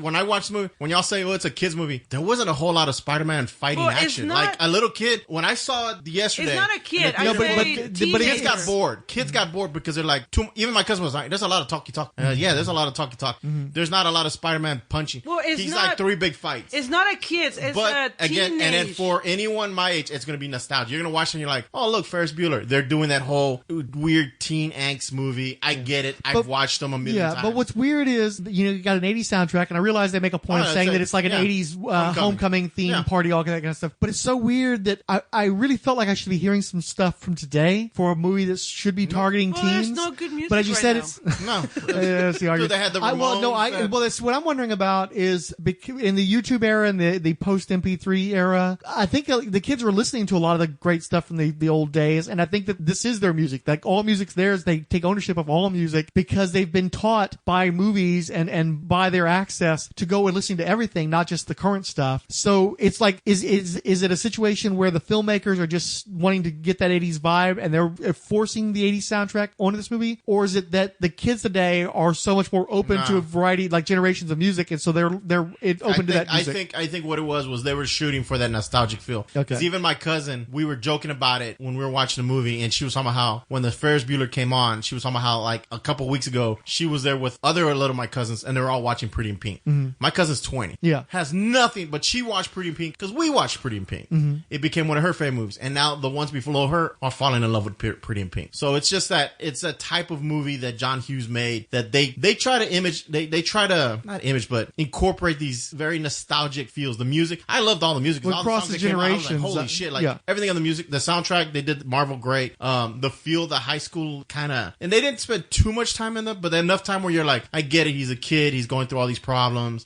His, the sidekick buddy. It felt like, it wasn't a rom-com like American Pie or anything, but it was still one of those a high school comedy type. So I watched it. I was thinking, honestly, half the time was Breakfast Club. Like, the group of it's kids, like, because I kept trying to think, is she the Ali Sheedy character or is she Bender? Is she the badass or the nutcase? I was trying to figure out. No, there's definitely. So I'm sitting there, I was watching, so when I'm watching, that's what I'm thinking. So they grabbed me, they caught me hooked, line and sink. I was already bringing up all these movies from my past that I watched that they're trying to incorporate in here, and I'm like, fuck, they caught me. Because now I'm trying to figure out, like, who are they trying to emulate here? Like, who's she? I get it. She's Molly Ringwald. She's the pretty. I thought they did a great job. I sat there, I could literally watch this with Breakfast Club, which I just saw 2 weeks ago, and I still love those movies to this day. Breakfast Club holds up really well. Like the Ferris Bueller thing too, they've got like a Domino's commercial now that's using that same theme, that same sequence. Oh, so it's not. It came back already. We're actually partway through the '90s Renaissance at this point. '80s is almost backwards looking, which is kind of clever because that way you're getting multiple generations because you're getting the people who were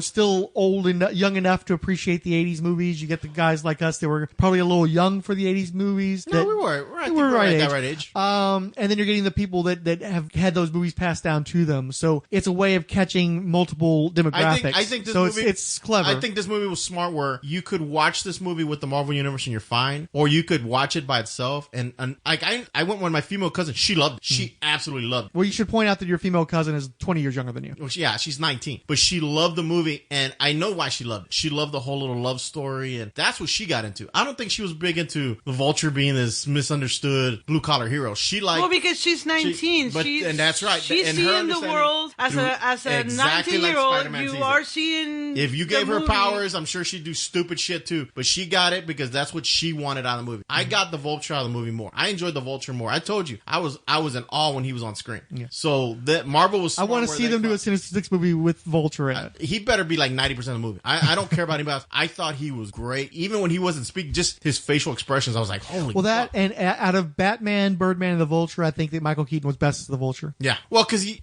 we just watched Birdman on 4th of July. Yeah, Birdman's a great movie. My mom wanted to watch it. I'm not. By the way, Birdman is a movie vastly superior to Homecoming. Vastly superior. But the character, it's a character-driven movie. But when the Birdman character appears, that's where even people are like, "Oh fuck, this movie's off the tracks." Because that's when I remember in the movie we're watching it, and I already told you about my family members that talked during the movie, and they were like, I told them you have to listen because they kept saying, "Who's that voice talking to him?" And I said, just watch the movie because they don't show Birdman. I think in Vulture, it reminds me of that Paul Jenkins G.I. Joe, where he wrote Cobra Commander's origin stories, where everybody who reads it are like, oh fuck, after reading this, I'd join Cobra too. Like I remember that was like a hot book back. Do you remember that book when you were selling it at your shop? Yeah. Like I remember reading that book, and by the time you get to the end of the book, that was after the shop had closed though. No, the shop's open. No, I'm pretty sure it was closed by then. Yeah. But I just remember I read that because I think you or someone had told me to read it, and I remember after I finished reading, I'm like, I can see myself joining Cobra. Like I get it now. Like he's a revolutionary. He's a George Washington. So I mean, I don't know. Yeah. Let's look at. But here's my issue though: I love too that while they had a lot of those '80s callbacks, I love that the comedy was very much now. Oh, yeah. I love that it was very much these kids are much faster than us. They're much more meta than us too. This is a very post-Scream kind of movie where everybody's seen the movies that are being referenced, and so they're like getting these little jabs in and kind of pointing at the fallacies too. I love that Peter and what's Ned was his name? Yeah, Ned. The buddy. Hula. Yeah, I'm sorry, I didn't like that character very much. He was such a stock character. No, I didn't really care for him very much. He was a good. Yeah, I like that. I don't think. I think he brought. He's the straight man. He's the straight man, and he's the guy who's there to say, "Oh, that's so cool. Oh, that's awesome." But I didn't really like him because there wasn't anything to him beyond how he reacted to Peter constantly. I love what. But I love that scene. Chair guy. Well, I like this kid because he is actually smart. He does unlock the powers, the training wheels. He removed the training wheels from the actual suit. He's the one. I'm not saying he didn't do anything. He had a very functional role. He wasn't very fleshed out. I'll give you that. But he wasn't very fleshed out as a I'll human give you being. that. He wasn't a very fleshed out character. Yeah. Like we never got his last name. Yeah. But he was there for comic relief. The guy in the chair. That's who he was ultimately. He's kind of the straight guy. So when Peter does a little weird course, so yeah, I'll give you that. He wasn't fleshed out. He was there to serve multiple functions. He wasn't a well fleshed out character. He served his functions, and they even made a point of referencing that he's the guy who serves these functions. I'm the guy in the chair. Yeah. So there's not a lot of He's Oracle. Yeah. Yeah. But I liked how when Bokeem Woodbine and the other guy go to the school because they've detected the burst of power, and Ned and Peter go off to the side and they're trying to hide from those guys, and there's a window right there and they're like, we can see you, what are you guys doing? You know, I loved shit like that. The real quirky. Yeah, I loved where they would like kind of puncture the fantasy a little bit, because it's like, yeah, you know, you're so in your own headspace, you're not even thinking that there's people watching you from the window right over here. Yeah. You know, well, I like that. He goes, what are you doing? And they did that a lot through the movie, and it was very cool. Yeah. But one issue I did have though with the high school stuff, with the movie overall, is a lot like those John Hughes movies. When you go back and revisit them, you realize how insubstantial a lot of it is. How in the moment you enjoy it, but if you put any kind of critical analysis to it, it kind of falls apart. Movies like Weird Science are very hard to watch now. 16 Candles is kind of difficult to watch now for no other reason because of Long Duck Dawn. Pretty much all those movies are pretty hard to watch at this stage in life for me. But not just because of the racial stuff, not just because they're so white bread. They're because movies of their Spider-Man's, time. but yeah, but again, I just point out that I liked how Spider-Man is much more inclusive. They have a much more diverse cast of characters in terms of racial representation. But there's still, it's funny. I think I heard a mention somewhere where this is like a high school comedy with some superhero stuff rammed into it. And I don't think that either the superhero stuff or the high school stuff could support themselves on their own. The only way that it works is as this mashup. But there's a very insubstantial quality to the high school stuff because none of those characters are really bored down into very much. It's all about giving a backdrop to Spider-Man, giving an opportunity for Peter Parker to shine. And the movie is so Peter-centric. The movie is so about serving Peter and Peter's journey that all the characters around him, with the exception of the Vulture, I feel are very insubstantial. And as a story, I don't think it holds up as great. As a character's journey, as something that's the first part of a trilogy, as something that's an entertaining bit of popcorn movie for the summertime, I think it's fine. I think it's definitely the most enjoyable Spider-Man movie I've ever seen. I don't know if it's the best Spider-Man movie I've ever seen, because there have been other movies that actually told a complete story, where this felt like it was giving me a vibe, where it was giving me the start of a story. Yeah, he does have a journey that he gets to the end of at the end of the movie, but a lot of it was just about interactions. It's like, oh, here's Spider-Man interacting with Iron Man, and here's the thing he has to do so he can get to this place. And there's a lot of not connecting, less of a story, less of a plot, more about having a good time on your way to connecting a bunch of dots. And so I do feel like a lot, especially the high school stuff, is very insubstantial. I think that those characters are well played. I think that they have good liners, good little one-liners and shit. But even compared to the John Hughes stuff, a lot of those characters are iconic. Mr. Mooney's really iconic.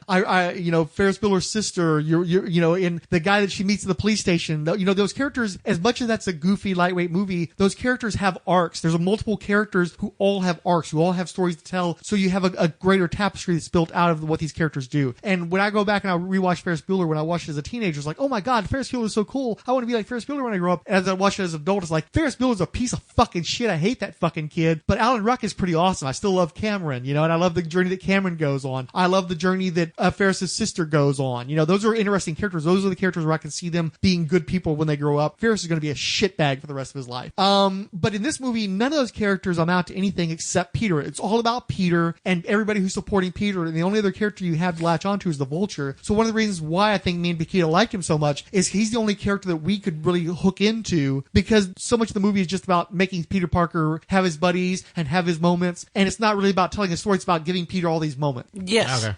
It felt more like, I don't know if you guys felt it, but this seemed like a very indie hero movie. It has it wasn't like a full-blown commercial Marvel, but it had a lot of stuff that it was very indie. Well, especially the music. Quirky, and then it was a couple times that they actually put like a music of a Wes Anderson movie. That kind of blew my mind. It was like the scene where they're going to Washington for the tournament, and they had that old ass 60s song, and I'm like, really? You're playing that? Was that a Grateful Dead tune? What was No, that's I know who I can't think of it right now. He spoke. That's okay. We can see him powering down. His energy bars are getting lower. Yeah.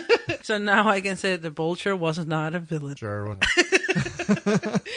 And also Wonder Woman was a better movie. Whatever. Fuck. You and your lesbians can march on that one. I do say though, it was funny. One of the things I was pushing for with Spider-Man being in the Marvel Cinematic Universe, you may remember this. I think I was having the conversation with Mac, but it was on our podcast, which you sometimes listen to, where I really wanted the Spider-Man movies to be team-up movies. I actually wanted to be anthologies and having him hang out with the Agents of S.H.I.E.L.D. and have him hang out with the Hulk and all this kind of stuff. And it's funny because I kind of feel like that's what I got, because this movie is going to be him hanging out with Iron Man. My understanding understanding is the next movie is going to be him hanging out with another Marvel hero. We got all those bits with Captain America, which were great Easter eggs. I loved those. Yeah. That's so perfect for the character to they've done a great job of making Cap cool enough to where he doesn't seem like the old goofy, a vanilla stick in the mud. But every now and again, it's funny to see him do that, to play that character, to do these PSAs. I love too they made a point of putting him in the Avengers suit, which looked okay in the first Avengers movie, but in retrospect, and especially seeing it in this updated context, he looks so goofy and so like cornball in that suit. So like it's just not very flattering to his figure. I thought the coach was great because he's like, I'm pretty sure he's a war hero or war criminal now. But they sent it to me anyways. I'm just gonna put it on. Yeah, and of all the people to have play the coach and say those particular words, the guy who brought Cosby down is the guy who's pointing out that Cap's a war criminal. Yeah. I loved that. That was also very meta, very cool. So he was great in that. But yeah, I'm hoping I'm going to enjoy these as Spider-Man team up movies. I think these are. I almost kind of wish they had just called these Marvel team up because I hate the Spider-Man logo. I hate the font they're using. I think that looks like shit. I hated the movie posters I saw where they try to like make it look like very 80s style, like collage bullshit. I hate that kind of stuff. They got enough guff for that too. So I'm going to enjoy them as light, fluffy, and you even have kind of an Agents of S.H.I.E.L.D. tie-in because the plane that's taking off from Avengers Tower with the Avengers stuff, that's using basically the same technology as Agents of S.H.I.E.L.D. I think it's actually a lower grade version of the S.H.I.E.L.D.'s the buses and stealth capabilities, where it turns invisible. What's funny is because of all those lights, it actually reminds me a lot of Dr. Spectro, this cheesy villain that Captain Atom had back in the 60s. They ran around with a suit with all these different colored lights all over him, and he could create illusions and shit. And I thought that was a really cool. I will say that Homecoming probably has one of the best staged final battles of any of the Marvel movies. I love the colors. I loved that they were able to kind of make so much of the stuff around Spider-Man fantastic that you didn't really mind that he was running around the shitty costume from YouTube.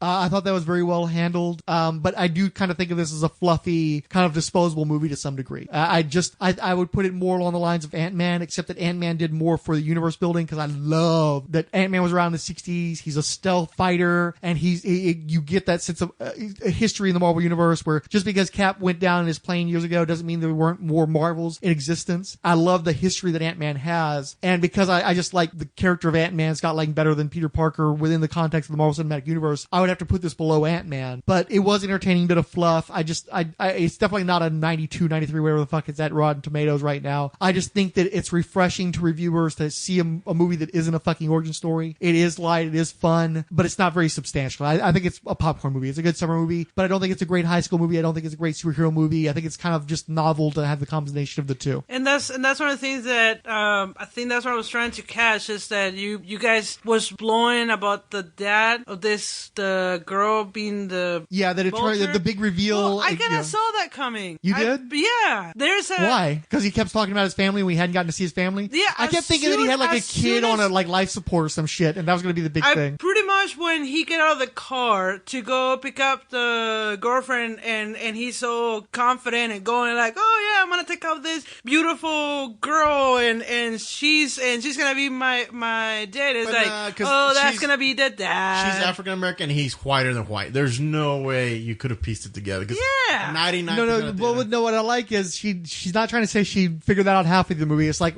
when but because of Chekhov's gun, because Petey's quit being Spider-Man and there's got to be something that's going to turn him around, I can believe that she would have seen that coming. Actually, I thought Shocker was going to be that. Okay. The first time I saw you could have gone. When he was walking up there, I knew it was going to be a reveal because that was kind of weird that he was going to pick her up from her house, but he never saw the family in the house. Actually, that's the one thing they do show you in the trailers that is from late in the movie is Vulture threatening Pete in the car, because that didn't really make sense in the context of the like how do you Spider-Man in this car with Vulture? And it's like, oh, now it makes perfect sense. Yeah. I didn't see that coming, but what's funny at first I was like, Jesus Christ, that's so fucking arbitrary. That's such a fucking Spider-Man just happens to be on a date with the daughter of Vulture. Then it occurred to me that is such a Spider-Man thing to do, though. Exactly, and it's always got to like be personal with him. That like the dad of the first girl, it was like the cop or something right. like that. So they always there's always daddy drama. Yes, exactly, and that's why we're like, oh wait, he's really happy, pick up the girl, that's gonna be the dad. Well, and not just that, but if I remember correctly, Liz Allen's brother was a criminal. And I think he gets killed because of something Spider-Man does. And there's a sequence where Liz is beating on Spider-Man's chest, blaming him for the death of her brother. And so when I thought back to that, and I thought back to the Spider-Man comics I read growing up, it's like, yeah, it's contrived, but that's such a Spider-Man thing to do. You've always got to find the way to make the situation worse. You've always got to twist the knife with Spider-Man. And it's always personal with him. It's always somebody's uncle or somebody's, relative, and it's always something that grounds it. So once I got past that, it's like, yeah, okay, that was a good twist. That makes sense for the character. So yeah, that was nice. Oh, and there is such thing as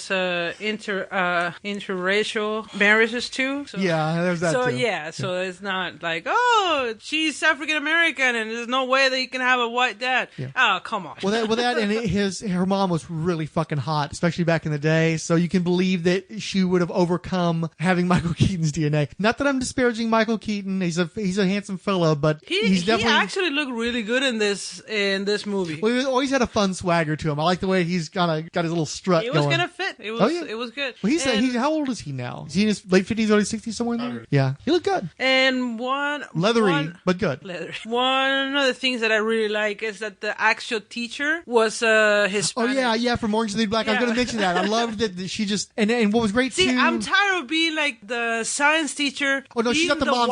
She was the one who ran the Zaya's mom. I mean, aunt or something like that. No. She's the one who ran the cafeteria. Yeah. She was the one who took over for Red. Mm-hmm. Yeah. So I just loved that she was actually the science teacher. Yeah. And when I saw it, I was like, oh, cool. Finally. One of mine. They're not having like a Hispanic cleaning floors, or serving food. So I like that. Or the guy who runs off the mouth and is kind of a goofball and you don't know why he's part of the crew. Michael Pena. So anyway. Who's that? Michael Pena from Ant-Man. Oh, yeah. So it's like, yeah, it's nice to see somebody who's like not ridiculous. Yeah. So I like all the sciencey stuff of the movie. I felt very, very jealous actually of it. Like, I wish I would grow up. And then one of the things that I really love is when he's stuck inside that bodega, is it? Like, is that when he's stuck inside the vault, the damage control vault? Yeah, and then he's trying to open it, and he has this TI-83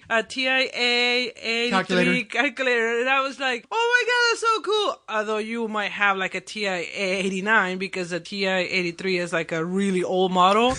But it's like... He's poor.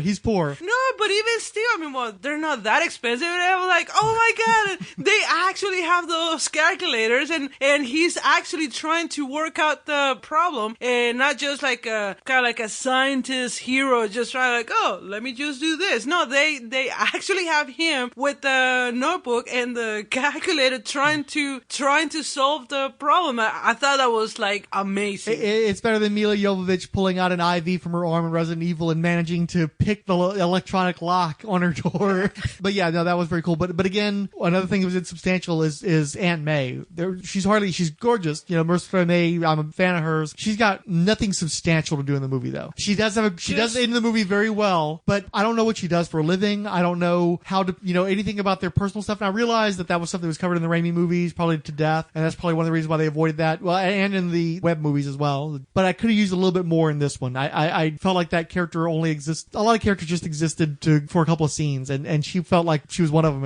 And made such a major part of Peter's life that to have her so sidelined in this movie was weird, especially since you got such a notable actress to play Aunt May in this one. Yeah, she got like 3 scenes, One of the things that are really kind of super strange to me is when Peter and the friend, it is like, oh yeah, May, it's like, she's your aunt, she's an adult. You should call her like, ma'am or Mrs. or I don't know. So it's bad enough that they had to make Aunt May hot. Could you at least call her Aunt May? Yeah, or something. You're just like, hey, May. It's like if she's your buddy. It's like, I'm sorry, but when I grew up, that wasn't the shit. I mean, it was like when when I was young, if I referred to an aunt or an uncle, yes sir, yes ma'am, or Aunt May or this, that kind of blew my mind. But I think kids nowadays are like that. So.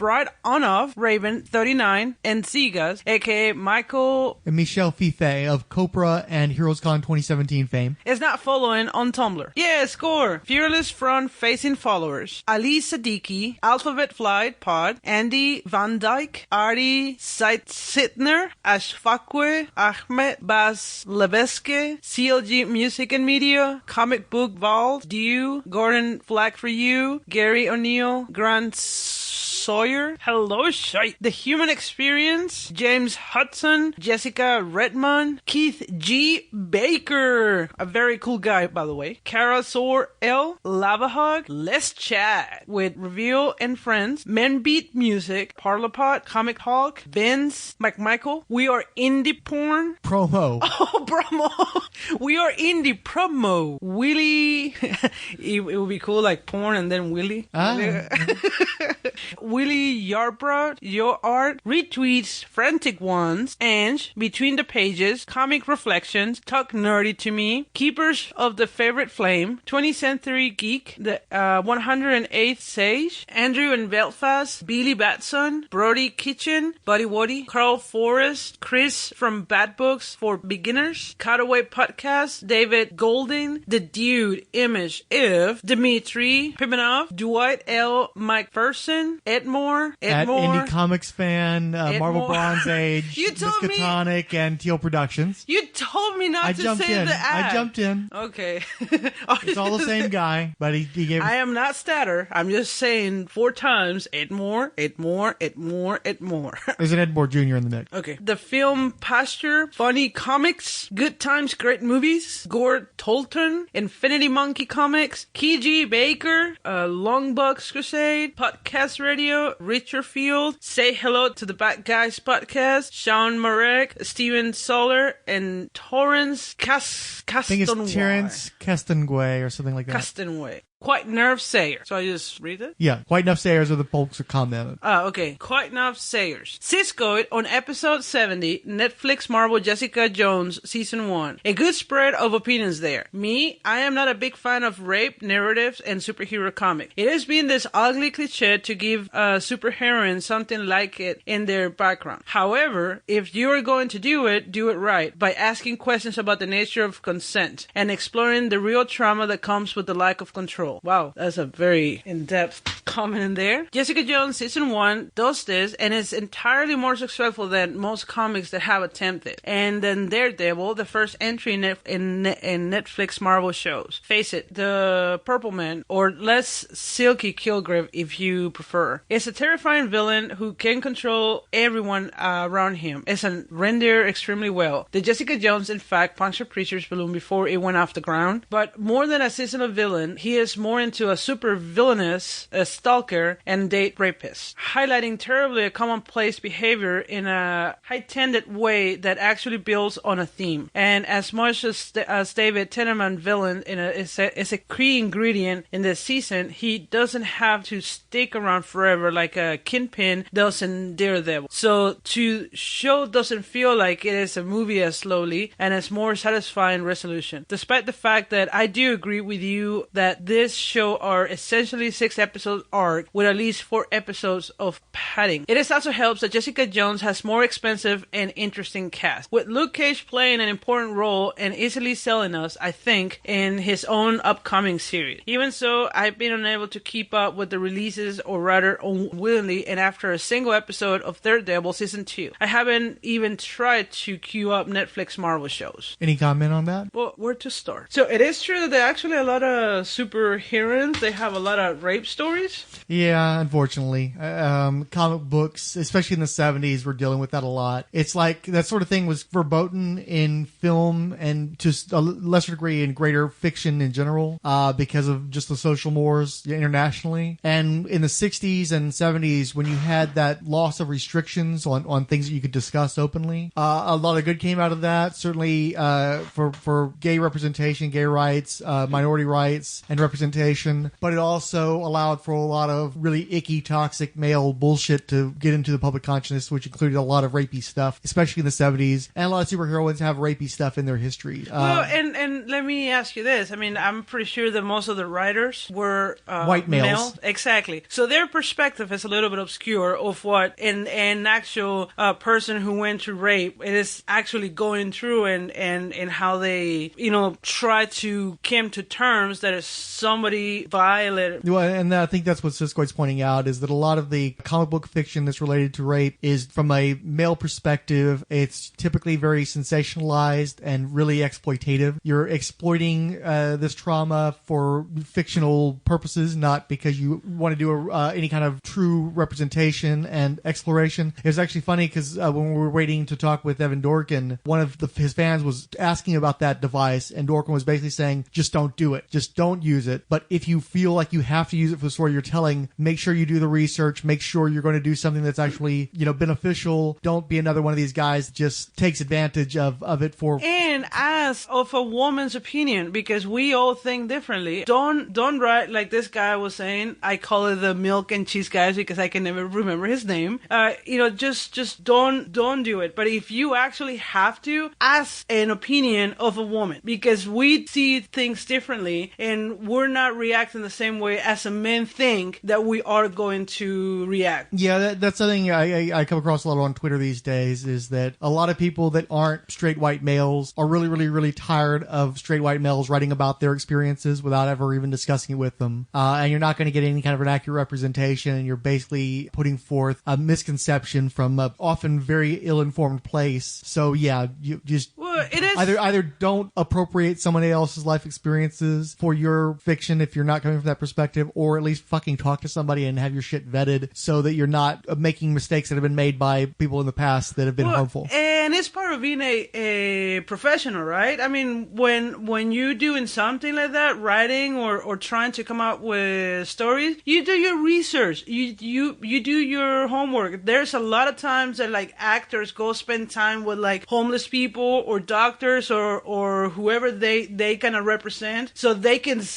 have a little bit of their view and how they do things. So this is the same thing. If you're gonna write something about, and not just rape, pretty much throughout, that if it's not your own, that is outside your own gender or your own color skin, ask people. There's a lot of people, and of course there's a different type of people how handle things differently, but still, do a little bit of homework, do a little bit of research. So yes, I do agree what Cisco is saying. Well, and also that story and most of the stories featured in the show are based on the writings of a straight white dude, but the show itself has been produced and featured directors and writers that are women, so I think that their perspective probably helped to convey that perhaps better than we're seeing in the comics even. Actually, I guarantee better than what was done in the comics, though. Okay, moving on. Justice First Dawn, Marvel Studios Guardians of the Galaxy Volume 2, 2017. Maybe Awesome Mix Volume 3 with Roll Spine. The 108th Siege on Episode 71, Guardians of the Galaxy Volume 2. Such a fun movie. After it was over, I said that might be in the better than the first. Just watch number 1, both rock. I don't know if I call Guardians of the Galaxy fun. I think the major feeling that I was having with this movie was kind of more sentimental.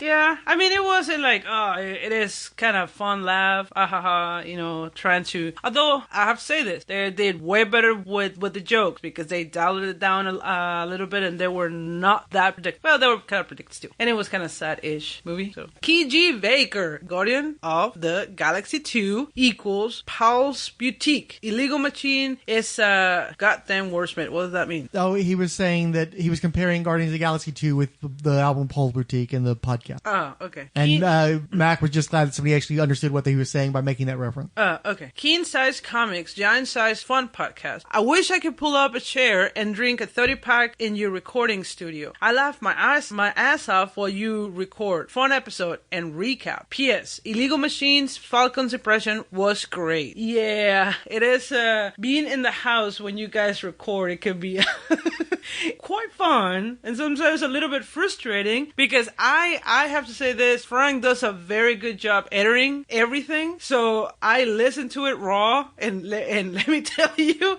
those guys like are all over the place. Sometimes they're not funny. Sometimes they say the most bizarre thing. So yeah, good job editing your podcast, Frank. We all bring something to the table. So yeah. Ciscoid, on episode 71, Frank made me like Guardians of the Galaxy less than the first time around, and Guardians of the Galaxy 2 more this time. Although I really did already liked it. Great show, gentlemen. I especially love getting back on track with Ooga Shaka. Ooga Shaka, which I recall was getting on your nerves. Yes, very, very much. It was getting to my nerves, and I want to see it again to see if I can spot the Blood Brothers. I believe that they were seen during the sequence where Rocket and Merle from Walking Dead were traveling through dimensions using little wormhole thingies. Oh yeah, when they were showing us at different places, and you're just kind of like, no, yes, no, yeah. yes. And their faces were all screwed up and everything. Yeah. Okay. Although I am the only one that caught Ego being conflated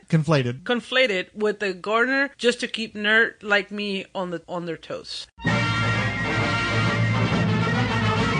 And now it's time for the Merry Marvel Watching Society. Eduardo Talks Films, Ali Bats, Bronze Age Babies, Curless Deviation Podcast, Chris Sheehan, Columbus Comics Corner, Comics in the Golden Age, Daniel Navas Sunday, Darren and Ruth Sutherland, I Like Him, Fan Drug Podcast, Jay Jones. We're just going to go with Jay Jones. Okay. Ice and Face Podcast, Joe Cradford, Just in Time Podcast, Justin First On, Katia Robinson, Kevin Deji, King Size Comics Giant Size Fun Podcast, Namor Submariner, Petro Blixonoff, Rad Adventures, Randy Caldwell, Resurrection, and Adam Warlock and Thanos Podcast.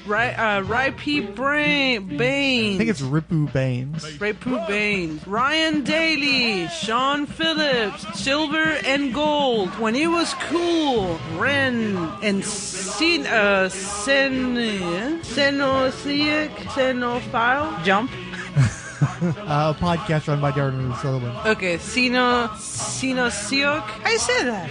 Xenozoic Xenophiles. Xenozoic Xenophiles. Don't take too much credit. You've been saying it for like over a couple years. The Marvel Superheroes Podcast is in no way affiliated with or endorsed by Marvel Entertainment. All characters mentioned and audio clips employed are believed covered under fair use, with no infringement intended against their copyright holders. The views expressed in this podcast are assumed legitimate, truthful, and solely possessed by the speaker. Stand a little straighter, walk a little prouder, be an innovator, laugh a little louder, grow forever greater, we can show you how to. Where will you be then?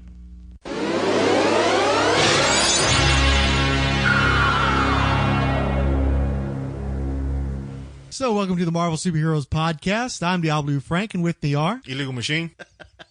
I was gonna butcher his name. And with me are... Joe Fixit. Oh, wait, hold on. I don't think your mic's on. Can I be Legal Machine since Citizen Machine? Right, that's actually be more illegal because I'm Mexican. Yeah, so I'll be Legal Mr. Fixit, and she can be illegal. She can be Dreamer Mr. Fixit, yeah. I'm still not... Do you remember? At least it wasn't the new Jay-Z song playing randomly. That was kind of a problem over at Half Price Books. MMMs? You know what that is. No. And now it's time for... The Mighty... What was that again? The Merry Marvel Marching Society. Oh, what is it? And now it's time for the Mighty... Nope. Merry Marvel Marching Society. Merry Marvel Marching Society. And now it's time for the Mighty Mary.